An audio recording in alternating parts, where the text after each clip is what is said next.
Amigos, tudo bem? Vou estar passando para vocês como fazer o reset via manual, sem ser pela box e pelo computador do Samsung S4. E boa parte dos Samsung também, ele é feito dessa forma, os que tem home principalmente. Você vai segurar o botão power para cima, botão de volume para cima e o botão home e vai apertar o power. Assim que ele ligar, você tira a mão do botão power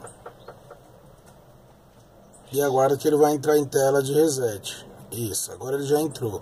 Então nós vamos ir agora com o botão menos, botão de volume para baixo e até a opção 4, Update Data Factory Reset. E vamos selecionar com o botão power.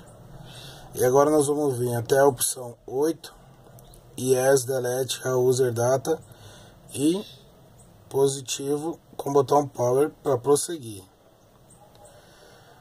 Então, quando ele terminar esse processo aqui, você só vai vir na primeira opção, Reboot External, e você vai ter resetado seu aparelho aí, tirando e apagando tudo que tem no seu aparelho, voltando apenas com padrão de fábrica. Tá bom, pessoal?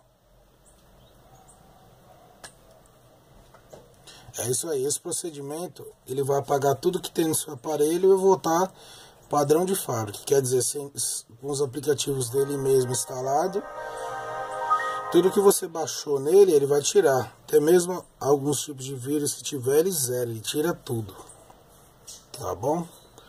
Qualquer dúvida que tiver, se ele não aceitar esse tipo de reset, tiver dando outra configuração, aí você tem que baixar um software pelo computador e tentar fazer por lá. Se mesmo assim não for, aí só com a box, que é a marca que ele concentra a atualização do aparelho para ela fazer o download. Aí se mesmo assim não for, aí só trocando placa mesmo. Resetou o aparelho já, aí agora ele está instalando seu sistema. Esse modo de reset ele serve para praticamente todos os Samsung, tá, pessoal? Botão para cima do volume e botão home e botão power. Assim que o aparelhinho vibrar que der a tela inicial, você tira o dedo do botão power.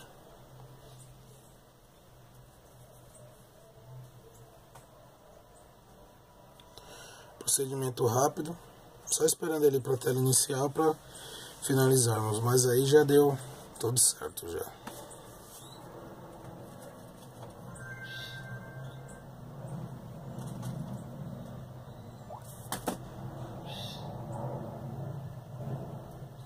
Aqui, como vocês podem ver, foi para a tela inicial e só prosseguir direto com a instalação dele normal. Tá bom, pessoal? É isso aí, obrigado. Gostou? Curte aí.